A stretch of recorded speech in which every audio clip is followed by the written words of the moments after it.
گلشن دہر کے گلشن دہر کے ایک ایک پھول کو گلشن دہر کے ایک ایک پھول کو گلشن دہر کے ایک ایک پھول کو گلشن دہر کے ایک ایک پھول کو جن کا صدیوں سے تھا انتظار لوگ جانے لوگ جانے بہار لوگ جانے بہار آ گئے لوگ جانے بہار آ گئے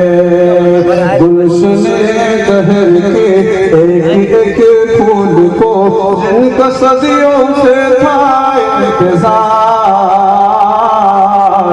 لوگ جانے بہار آ گئے لوگ جانے بہار آ گئے اور ہم سمجھ فرمائیں کہ چاند نے تاروں سے پوچھا کون ہے آنے والا چاند نے تاروں سے پوچھا کون ہے آنے والا تارے بولے محبوب رب دکھیوں کا رکھوالا تارے بولے محبوب رب دکھیوں کا رکھوالا چاند تاروں میں بھی بحث جاری ابھی چاند تاروں میں بھی بحث جاری ابھی اتنے میں گونج اٹھی پکار لو جانے بہار آ گئے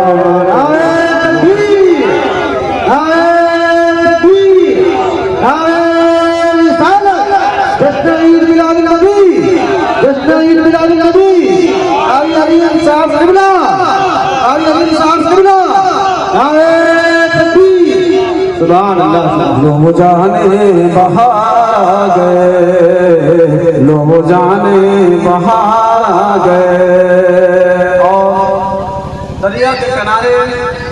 جو آپ دیکھتے ہیں ایک کنارہ ہوتا ہے اس کے کنارے کو ساحل کہتے ہیں آپ جب دریا کے کنارے کھڑے ہوں گے تالاب کے کنارے کھڑے ہوں گے تو کبھی ہوائیں چلتی ہیں تو لہریں اٹھتی ہیں شعر سماعت کریں آپ کہ ساحل نے لہروں سے پوچھا آج یہ کیسی ہلچل ساحل نے لہروں سے پوچھا آج یہ کیسی ہلچل لہریں بولی بج کر کہتی ہے پروا کی پائل لہریں بولی بج کر کہتی ہے پروا کی پائل مالک بحروں پر حاکم خوشبو تر مالک بحروں پر حاکم خوشبو تر جن پہ ہے سارا عالم نثار لوگ جانے بہار لوگ جانے بہار جو پاک ہونے اللہ کریمہ اور ان دونوں سے یعنی اپنے والدین سے اپنے ماں باپ سے آپ کسی کے ساتھ نرمی کے ساتھ آپ بات کریں بے شک یہ میں نے آپ کو آپ کے انداز میں قرآن پاک کا ترجمہ سنا دیا فاضل کرام تشریف فرما ہے آیت میں اللہ تبارک و تعالیٰ نے والدین کے مقام کو بتایا ہے ایک حدیث پاک کا ٹکڑا میں نے پڑھا اللہ کے رسول فرماتے ہیں الجنت تحت اقدام الامہات جنت ماؤں کے پیروں کے تلے اس حدیث پاک میں اللہ تبارک و تعالیٰ نے تھوڑا سا اس کو کم کر دیں آواز جو پلٹ رہی ہے اس کو تھوڑا سا روک دیں باقی چالو رکھیں لیکن آواز کا پلٹنا کم کر دیں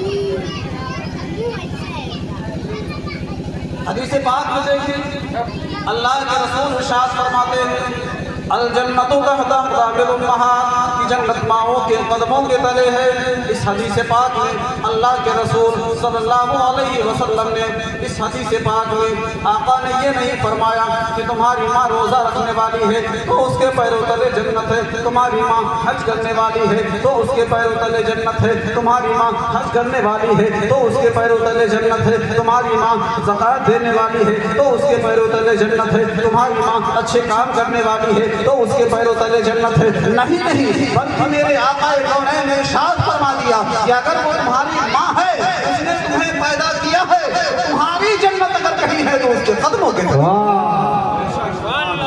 اللہ تبارک و تعالیٰ نے والدین کے ساتھ حسن سلوک کا جو پیغام دیا ہے اور جو حکم نافذ فرمایا ہے،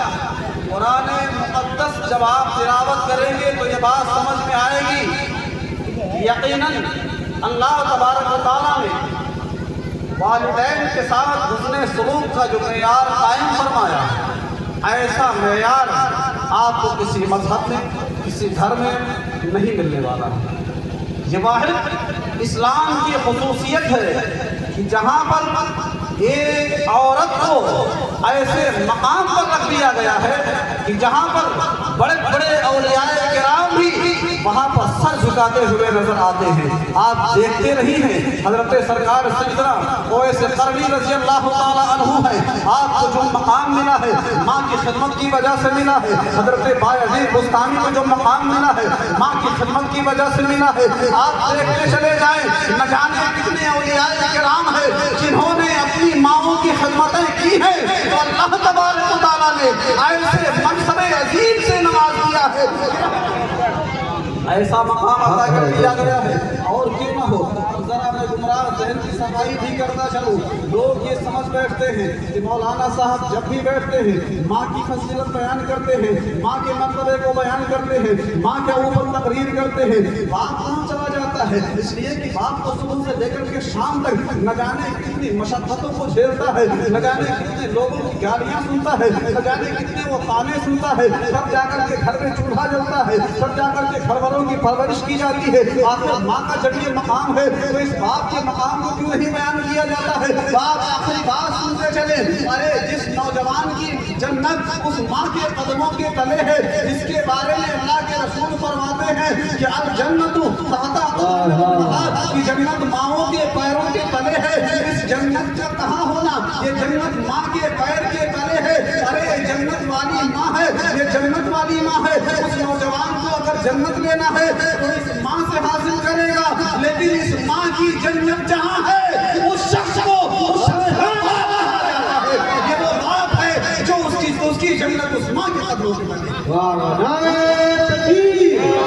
نعرہ تکبیر، نعرہ رسالت، جشن انقلاب نبی، خدمت والدین، نعرہ تکبیر،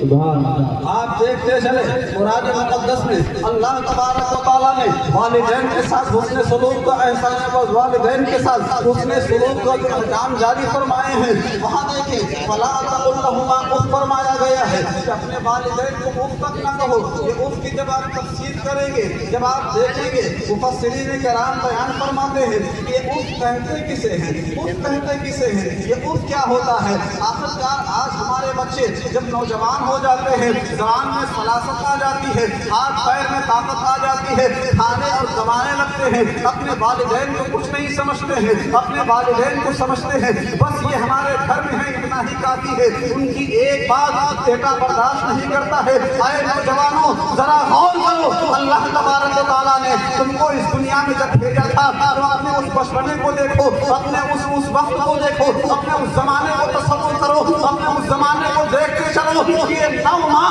اپنے پیٹ میں تمہیں رکھ کر کے پالتی ہے۔ اگر یہ ماں تمہیں چاہتی تو اپنے پیٹ میں ختم کر سکتی تھی، یہ ماں اگر چاہ لیتی تو تمہیں 9 مہینے نہ رکھتی، بلکہ تمہارے وزن کو نہ برداشت کرتی کہ تمہیں اپنے شکم میں ختم کر سکتی تھی، تمہیں یہ تحریک کر سکتی تھی، تمہاری گردن دبو سکتی تھی، لیکن اس کی محبت نے ایسا نہ کیا، اس کی محبت نے یہ گوارا نہ کیا۔ 9 مہینے کا بوجھ اس ماں نے اٹھایا ہے، اس کے بعد تم کو جنم دیا ہے، اس کے بعد تمہیں پیدا کیا ہے۔ آج جب تم پیدا ہو گئے، جب تم دنیا میں